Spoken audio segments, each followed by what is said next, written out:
अस्सलाम वालेकुम friends, welcome to my channel learn with me. Students, आज हम बात करेंगे रस्मी तालीम के बारे में। रस्मी तालीम क्या है, इसे हासिल करना क्यों ज़रूरी है, क्यों एक इंसान इस तालीम को हासिल करता है, इस तालीम को किन ज़राए से हासिल किया जाता है। ये और इस जैसे बहुत से सवालात हैं जिनका जवाब हर किसी के जहन में होता है। रस्मी तालीम बेसिकली होती क्या है, इसके बारे में हम लोग जानेंगे। ये क्यों हासिल की जाती है, इसके कौन से ज़राए हैं, क्या ये हासिल करना एक इंसान के लिए ज़रूरी है, क्या इस तालीम के बगैर इंसान अपनी ज़िंदगी में दूसरे जो उनसे काम हैं, जो उनसे उसके एजुकेशन से रिलेटेड जो उनसे उसके मसाइल हैं, उनको हल कर सकता है। तो हम लोग आज बात करेंगे रस्मी तालीम के बारे में। रस्मी तालीम ऐसी तालीम है जो बाकायदा तालीमी अदारों में पहले से तयशुदा मकासद के हसूल के लिए तरतीब दी जाती है। रस्मी तालीम एक ऐसी तालीम है जो बाकायदा किसी तालीमी अदारे में उनके तयशुदा मकासद के ज़रिए हम लोग हासिल करते हैं। रस्मी तालीम ऐसी तालीम है जो इंसानी ज़िंदगी की तरबियत, इंसानी ज़िंदगी की नमू और इंसान की शख्सियत के लिए इसका हासिल करना इंसान के लिए ज़रूरी है। और ये पहले से तयशुदा कवानीन और ज़ाब्ते के तहत अलूम की मुंतकिली और ज़हन व किरदार की तश्कील करती है। रस्मी तालीम से बेसिकली मुराद ऐसी तालीम होती है जो बाकायदा मनसूबाबंदी के तहत किसी मुमकिनत में मौजूद स्कूल्स, कॉलेज और यूनिवर्सिटी में मुनज़्ज़म अंदाज से जारी होती है।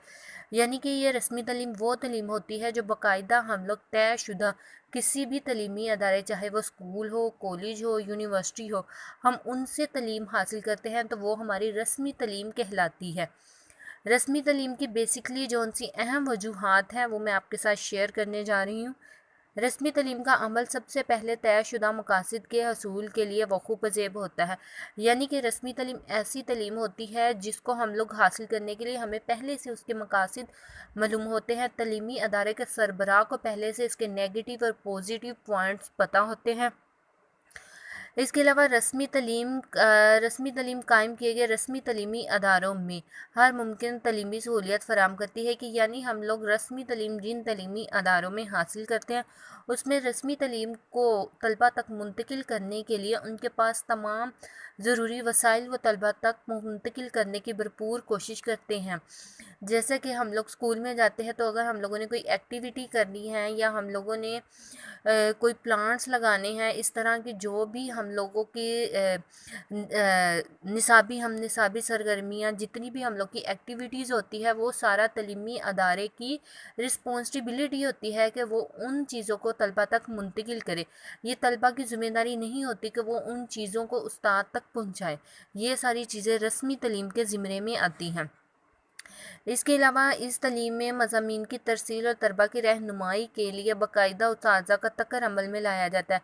यानी कि ये एक ऐसी तालीम होती है जिसमें तलबा की रहनुमाई करने के लिए हर बेसिकली चीज़ तलबा को जो चीज़ समझ नहीं आती उन चीज़ को तलबा तक समझाना एक उस्ताद का फ़र्ज़ होता है। वो इसको हर मुमकिन कोशिश और हर मुमकिन ज़राए से तलबा को समझाना उसके फ़राइज़ में शामिल होता है। इस तालीम में मुतल्लिम को हसूल निसाब पढ़ाया जाता है और मुकर्रर वक़्त के बाद इम्तहान की सूरत में तालीमी कारकर्दगी का जायज़ा लिया जाता है। ये बेसिकली वो पॉइंट है जब हम लोग सारा साल पढ़ते रहते हैं और एंड पे हम लोग को इसका एनुअल एग्ज़ाम देते हैं, तो ये सारा हम लोग रस्मी तालीम के ज़रिए ही हासिल करते हैं। कभी ऐसा नहीं होता कि हम लोग को पहले से पता ना हो कि हमारे एग्ज़ाम हो रहे हैं।